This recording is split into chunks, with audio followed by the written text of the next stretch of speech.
أعوذ بالله من الشيطان الرجيم. بسم الله الرحمن الرحيم.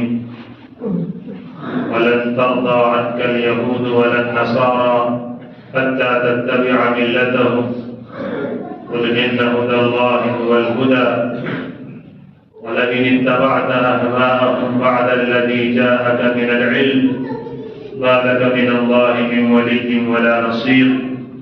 صدق الله العظيم.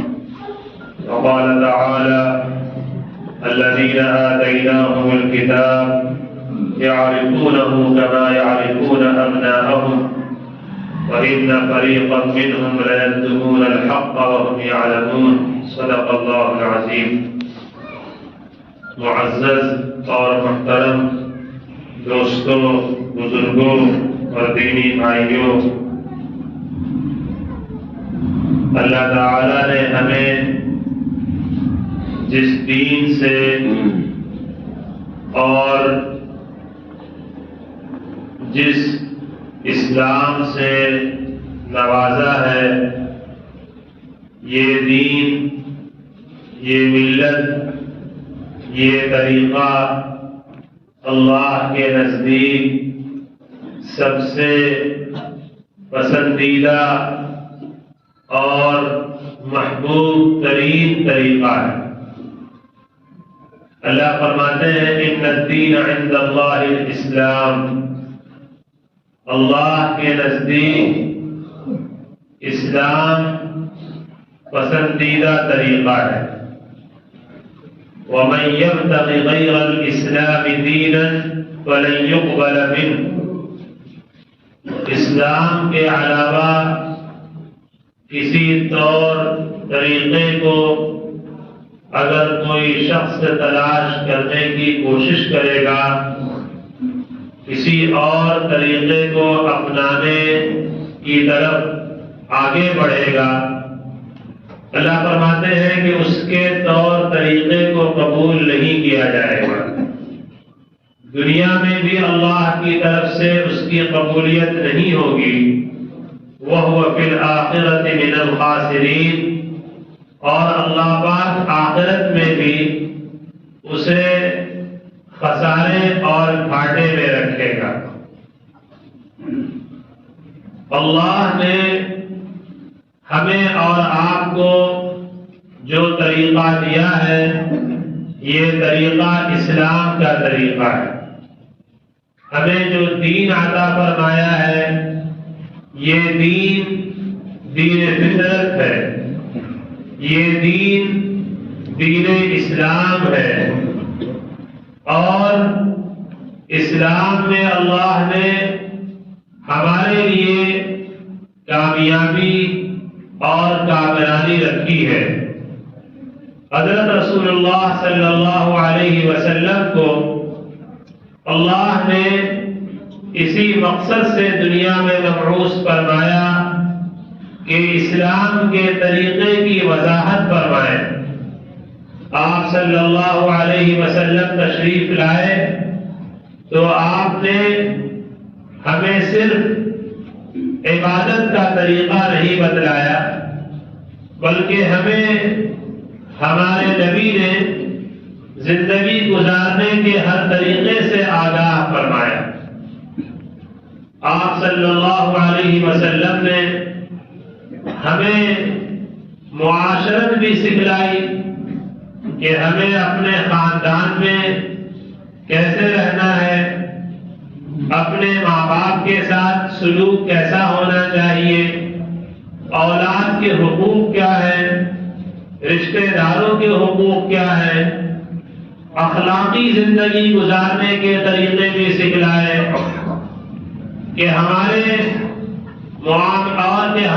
ہمارا اخلاق اپنوں کے ساتھ کیسا ہونا چاہیے، پڑوسیوں کے ساتھ کیسا ہونا چاہیے، غیروں کے ساتھ کیسا ہونا چاہیے، اور ہمارا اخلاقی تعلق اللہ کے ساتھ کیسا ہونا چاہیے۔ اللہ کے ساتھ بھی اخلاق کا تعلق ہے، اور جو تعلق اللہ کے ساتھ اخلاق کا ہے وہ سب سے بڑا درجہ ہے۔ نبی پاک علیہ الصلوۃ والسلام نے فرمایا الدین النصیحہ، کہ دین خیر خواہی کا نام ہے۔ صحابہ نے پوچھا ہے اللہ کے رسول کس کے لیے؟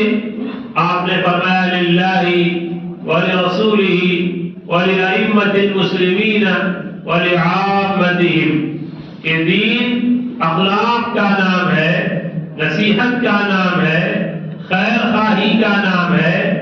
یہ خیر خواہی اللہ کے ساتھ بھی ہے، اللہ کے رسول کے ساتھ بھی ہے، مسلمانوں کے جو امام ہیں اور قائدین ہیں، علماء ہیں اور نگراں ہیں، ان کے ساتھ بھی خیر خواہی ہے، عام مسلمانوں کے ساتھ بھی خیر خواہی ہے۔ اب اس خیر خواہی کے درجات الگ الگ ہیں۔ ظاہر سی بات ہے اللہ کے ساتھ جو خیر خواہی ہوگی، اللہ کے ساتھ جو تعلق ہوگا وہ تعلق الگ درجے کا ہے۔ نبی کے ساتھ جو تعلق ہے وہ تعلق الگ درجے کا ہے۔ عام مسلمانوں کے ساتھ جو تعلق ہے وہ تعلق الگ درجے کا ہے۔ آپ محبت کرتے ہیں اپنے بیوی سے بھی اور محبت کرتے ہیں اپنے ماں باپ سے بھی، دونوں کے محبت کا معیار الگ ہے۔ ماں باپ کے ساتھ جو محبت ہے وہ الگ درجے کا ہے اور بیوی کے ساتھ جو محبت ہے وہ الگ درجے کا ہے۔ محبت دونوں جگہ پر ہے۔ بچوں کے ساتھ بھی محبت ہے، محبت وہاں بھی ہے، محبت بیوی کے ساتھ بھی ہے، محبت ماں باپ کے ساتھ بھی ہے، لیکن ہر محبت کے درجات الگ ہیں۔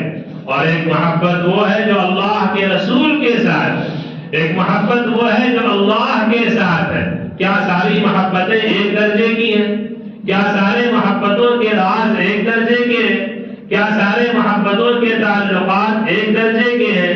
نہیں، بلکہ ہر محبت کا ایک درجہ ہے، ہر محبت کے الگ تقاضے ہیں، ہر محبت کے الگ درجات ہیں، ہر محبت کی الگ جو ہے اس کی خوبیاں ہیں اور اس کے تقاضے ہیں۔ یہ سمجھنے کی کوشش کرنی چاہیے۔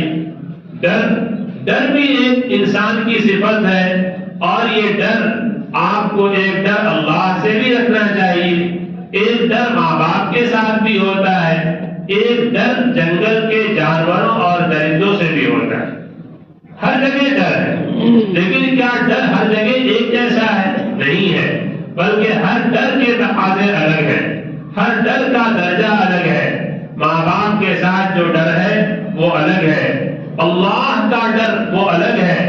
جنگل اور درندوں سے بھی آپ ڈرتے ہیں، جنگل کے جانوروں سے بھی آپ ڈرتے ہیں، وہ ڈر الگ درجے کا ہے۔ ایسے ہی خیر خواہی بھی الگ الگ درجے کا ہے، الگ الگ درجے کی ہے۔ ایک محبت وہ ہے جس کو نبی پاک صلی اللہ علیہ وسلم نے فرمایا لا يؤمن احدكم حتى اكون احب اليه من والده وولده والناس اجمعین، کہ تم میں سے کوئی شخص مومن نہیں ہو سکتا جب تک کہ میں اس کے نزدیک محبوب نہ ہو جاؤں، اس کے والدین سے بھی زیادہ، اس کی اولاد سے بھی زیادہ اور دنیا کے تمام لوگوں سے زیادہ۔ یہ ایک محبت ہے، لیکن آپ اندازہ کیجیے ایک محبت وہ بھی ہے جو آپ اپنے بیوی سے رکھتے ہیں، اس محبت کے تقاضے الگ ہیں، اور والدین سے محبت کے تقاضے الگ ہیں، اللہ سے محبت کے تقاضے الگ ہیں، نبی سے محبت کے تقاضے الگ ہیں۔ ان درجات کو سمجھنے کی ضرورت ہے۔ قرآن کریم کے ایک آیت کریمہ میں نے پڑھی، اللہ تبارک و تعالی نے ہمیں اور آپ کو جس دین سے نوازا ہے، جس اسلام کی نعمت سے اللہ نے ہمیں اور آپ کو نوازا ہے، جس ایمان کی دولت سے ہمیں اور آپ کو سرشار کیا ہے، یہ ایمان کی دولت، یہ اسلام کی نعمت اللہ کی تمام نعمتوں میں سب سے اہم ترین نعمت ہے۔ اللہ نے بے شمار نعمتیں آپ کو عطا فرمائی ہیں، ہمیں اور آپ کو اللہ نے بے شمار نعمتوں اور خوبیوں سے نوازا ہے۔ صحت اللہ کی عظیم الشان نعمت ہے، یہ زندگی اللہ کی بہت بڑی نعمت ہے۔ ایک ایک عضو کا ایک ایک حصہ، بدن کا ایک ایک عضو اللہ کی نعمتوں کا مظہر ہے، اور ایک ایک عزم اللہ کی نعمت کا بولتا اور جیتا جاگتا تصویر ہے، اور ایک ایک عزم اللہ کی نعمت کی شہادت پیش کرتا ہے۔ یہ زبان اللہ نے دیا، خلق الانسان علمہ البیان، انسان اس زبان سے اپنی دل کی باتوں کو ادا کر لیتا ہے، اپنے دل کی باتوں کو زبان پہ لاتا ہے، اور اپنے دل کی باتوں کو انسان دوسروں کے سامنے بول لیتا ہے، سمجھا لیتا ہے۔ یہ ہاتھ، یہ پیر، یہ دل اور دماغ، یہ ساری کی ساری اللہ کی نعمتیں ہیں۔ اولاد اللہ کی عظیم الشان نعمت ہے، لیکن ان تمام نعمتوں کے ملنے کے بعد اگر کسی انسان کو اللہ نے اپنی معرفت نہیں عطا کیا، اور کوئی انسان دنیا میں آیا اور یوں ہی چلا گیا، اس نے اس زمین سے پیدا ہونے والے دانے اور غلے تو کھائے اور استعمال کیے، اور اس نے اللہ کی نعمتوں میں سے پانی کو استعمال کیا، ہوا سے فیضیاب ہوتا رہا، اور ٹھنڈی اور گرمی کی جو نعمتیں اللہ کی طرف سے ہیں ان سے لطف اندوز ہوتا رہا۔ یہ ٹھنڈی کے دنوں میں ہمیں اللہ نے ایسے کپڑے دیے ہیں کہ ان کپڑوں سے ہم اپنی حفاظت کر لیتے ہیں، ایسے مکان ہمارے پاس ہیں کہ ان مکانات میں ہم اپنی حفاظت کر لیتے ہیں۔ ٹھنڈی کے دنوں میں گرمی کے علاقوں میں چلے جاتے ہیں، گرمی کے دنوں میں ٹھنڈی کے علاقوں میں چلے جاتے ہیں، یا پھر ہم ٹھنڈی کے دنوں میں گرمی کا انتظام کر لیتے ہیں، آگ سے اپنی حفاظت کرتے ہیں، کپڑوں سے اپنی حفاظت کر لیتے ہیں۔ ایسے اللہ نے ایسے جانور پیدا کیے ہیں کہ ان کے بال اور ان کی کھالوں کو انسانوں نے اپنے لباس بنا لیے، اور ان سے انسان اپنی حفاظت کر لیتا ہے۔ اور جب گرمی شدید ہوتی ہے تو انسان کو اللہ نے ایسی ایسی نعمتوں سے نوازا ہے کہ شدید گرمی میں انسان ٹھنڈی کا لطف لیتا ہے۔ اور آج ٹیکنالوجی کے اس زمانے میں نعمتیں بیش بہا اللہ نے انسان کو دے رکھا، اور انسان اس سے فیضیاب ہو رہا ہے۔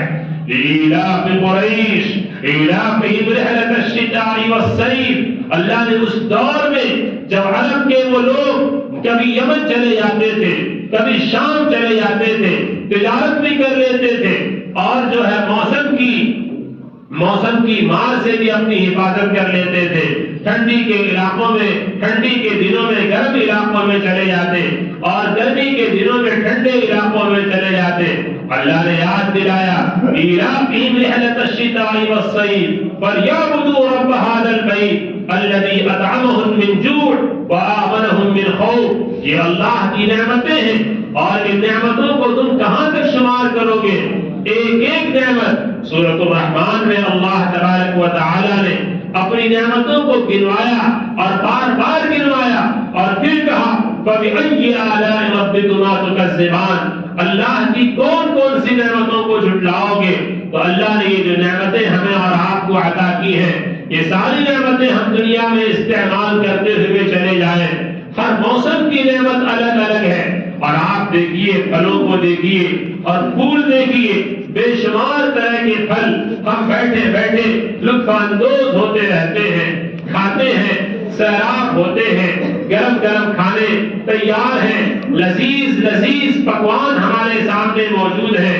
یہ ساری نعمتیں جو ہم اور آپ استعمال کرتے ہیں، یہ ساری نعمتیں ایک طرف، اور ان نعمتوں کے ملنے کے بعد اگر انسان دنیا سے ناشکری کی حالت میں چلا جائے اور دنیا کی ان ساری نعمتوں کو اللہ تعالیٰ کی دی ہوئی استعمال کر لے اور استعمال کرتا رہے، ہوا کی نعمت، پانی کی نعمت، کھانے کی نعمت، بے شمار لذتوں کی نعمت، جب انسان چاہتا ہے دنیا کے کسی کونے میں کوئی بیٹھا ہوا ہے اس سے بات کر رہا ہے، اپنے آپ کو تسلی دے رہا ہے، سفر کر رہا ہے، سامان ادھر سے ادھر بھیج رہا ہے، ایک سے ایک گاڑیوں کو استعمال کر رہا ہے، اور ان سب کے استعمال کے بعد بھی، ان ساری نعمتوں سے لطف اندوز ہونے کے بعد بھی اگر انسان کے اندر اللہ کی معرفت نہ پیدا ہو، اللہ پر ایمان نہ پیدا ہو، اللہ پر یقین نہ پیدا ہو، اور اللہ کی ذات کامل پر یقین نہ پیدا ہو، اور ایمان کی دولت انسان کو نہ ملے،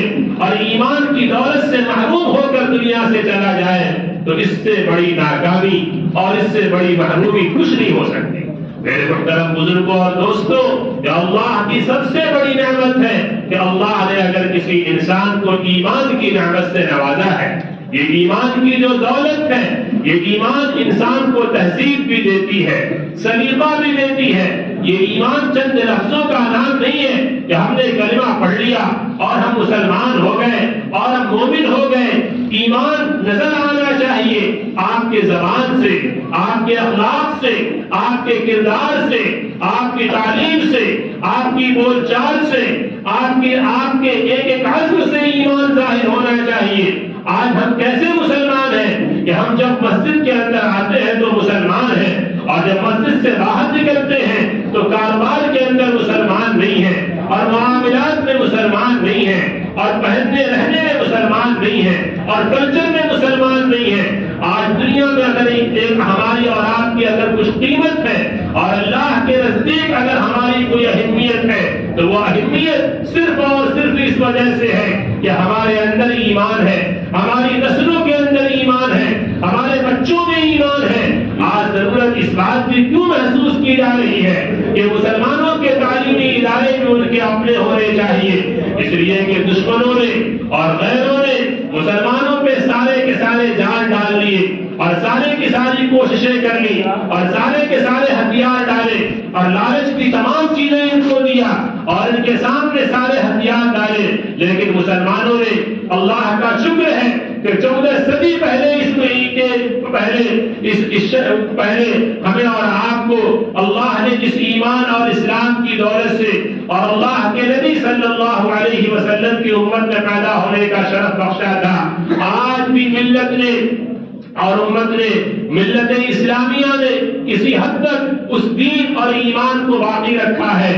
آج اس بات کو لوگوں نے محسوس کر لیا، آج غیروں نے محسوس کر لیا، اور وہ اس بات کی کوشش کر رہے ہیں کہ مسلمانوں کو ان کے اندر سے کھوکھلا کر دیا جائے، ان کو تہذیب سے بیگانہ کر دیا جائے۔ وہ کہیں کہ ہم مسلمان ہیں، وہ زبان سے ضرور یہ کہیں کہ ہم مسلمان ہیں، لیکن ان کے عمل سے ان کو بیگانہ کر دیا جائے، ان کے کردار سے ان کو الگ کر دیا جائے، ان کی تہذیب سے ان کو بیگانہ کر دیا جائے، اور ان کو صرف اس لائق بنا کر رکھ دیا جائے کہ ہاں جب وہ مسجد کے اندر داخل ہوں، جب عبادت گاہ میں جائیں تو 2 گانا ادا کر لیں، 2 رکعت نماز پڑھ لیں، 4 رکعت نماز پڑھ لیں، بس اس حد تک مسلمان آپ رہیں۔ آج پوری دنیا اس بات کی کوشش کر رہی ہے کہ مسلمان اپنی عبادت تک محدود ہو جائیں، مسلمان صرف اپنی نماز تک محدود ہو جائیں، مسلمان صرف اپنے روزے تک محدود ہو جائیں۔ مسلمانوں کو وہ دین تو مبارک ہو جو دین ان کو اپنے گھر کے اندر رہنا سکھاتا ہو، لیکن میرے دوستوں اور بزرگوں، اس ہمارے ملک کے ہندوستان کے ایک مشہور بزرگ تھے، مفکر اسلام مولانا سید ابو الحسن علی حسنی ندوی رحمۃ اللہ علیہ۔ انہوں نے کہا تھا، اور انہوں نے بابا کے طہل یہ کہا تھا کہ ہم اپنے ملک کے اندر اپنی اذانوں کے ساتھ زندہ رہیں گے، اپنے اشراق کے ساتھ زندہ رہیں گے۔ اگر ہمیں کوئی یہ کہے کہ میاں یہ پاجامہ ٹخنوں سے نیچے پہن لو، کون سی بری بات ہے؟ مولانا نے کہا تھا کہ ہم اس پر بھی سمجھوتا کرنے کے لیے تیار نہیں ہوں گے۔ میرے دوستو، یہ اصل ایمان ہے، یہ ایمانی غیرت ہے، یہ ایمانی حمیت ہے۔ وَلَن تَرْضَىٰ عَنْكَ الْيَهُودُ وَلَا النَّصَارَىٰ حَتَّىٰ تَتَّبِعَ مِلَّتَهُمْ۔ آج پوری دنیا کی طاقت اس بات کی کوشش کر رہی ہے، آپ عبادت کیجیے اپنی مسجد کے اندر، اپنے گھر کے اندر، اپنے بند کمرے میں، لوگوں کو آپ سے کوئی اعتراض نہیں ہے، لوگوں کو آپ سے کوئی شکایت نہیں ہے، لیکن جو ہی آپ کہتے ہیں کہ اسلام زندگی گزارنے کا طریقہ بھی بدلاتا ہے، اسلام جینے کا سلیقہ بھی سکھلاتا ہے، اسلام زندگی گزارنے کا نظام بھی بتاتا ہے، اسلام ہمیں چاہیے اپنے کاروبار کے اندر بھی، اپنے معاشرت میں بھی، اپنے اخلاقیات میں بھی، تو وہاں لوگ آواز بلند کرنا شروع کر دیتے ہیں۔ میرے دوستوں اور بزرگوں، اپنی پہچان، اپنا شعار جو ایمان اور اسلام کا ہے، یہ ثابت کرنے کی ضرورت ہے۔ اس کے لیے آج دشمنوں کی تمام طاقتیں یہ کام کر رہی ہیں کہ آپ کو نظام تعلیم کے ذریعے آپ اپنے اداروں کے ذریعے آپ کو اپنے مذہب سے بیگانہ کیا جائے، اپنے طور اور طریقے سے آج ہاتھ جو ہے دھلنے کی جو ہے پر آمادہ کر دیا جائے کہ آپ اپنے طور و طریقے سے ہاتھ دھل لیں، آپ اپنے معاشرت سے ہاتھ دھل لیں، آپ اپنے نظام زندگی سے وہ جو ہے اپنے آپ سے الگ کریں۔ ہم اس پر سمجھوتا کرنے کے لیے تیار نہیں ہیں۔ ہم دنیا میں کہیں بھی رہیں گے اپنے شعار کے ساتھ رہیں گے، اپنی پہچان کے ساتھ رہیں گے، جس ملک میں رہیں گے اس ملک کے قانون کی حفاظت کے ساتھ، اس ملک کے قانون کے وقار کے ساتھ، اس ملک کے قانون اور دستور کی بحالی کے ساتھ ہمیں رہنا ہے۔ ہم ملک کے نظام میں، ملک کے دستور میں، ملک کے قانون میں کوئی چھیڑ چھاڑ کرنے کی ہرگز کوشش نہیں کریں گے، لیکن ہمیں اسلام نے جو دستور دیا ہے، ہمیں اللہ نے جو نظام زندگی دیا ہے، اس نظام زندگی کے ساتھ ہم اپنے آپ کو رکھیں گے، اور یہی مسلمانوں کے لیے اس وقت سب سے بڑا مطالبہ ہے۔ قل ان ھدی اللہ ھو الھدی، اللہ کا طریقہ وہ سب سے افضل طریقہ ہے، سب سے اعلیٰ طریقہ ہے۔ اے نبی، اگر آپ نے غیروں کی اتباع کر لیا، نبی سے کہا جا رہا ہے ما لک من اللہ من ولی ولا نصیر، پھر آپ کا کوئی مددگار نہیں ہوگا، کوئی آپ کا پرسان حال نہیں ہوگا۔ آج ہمارے لیے بھی یہ تقاضا ہے کہ ہم اپنے مذہبی پہچان کے ساتھ، مذہبی شعار کے ساتھ، مذہبی توجہ کے ساتھ، مذہب کی حفاظت کے ساتھ، ایمان کے جو تقاضے نظر آنے چاہیے بول چال میں، گفتار میں، کردار میں، عمل میں اور خرید و فروخت میں، وہ ہمارا صاف ظاہر ہونا چاہیے۔ اللہ پاک ہم سب کو عمل کی اور سمجھ کی توفیق عطا فرمائے۔ آمین۔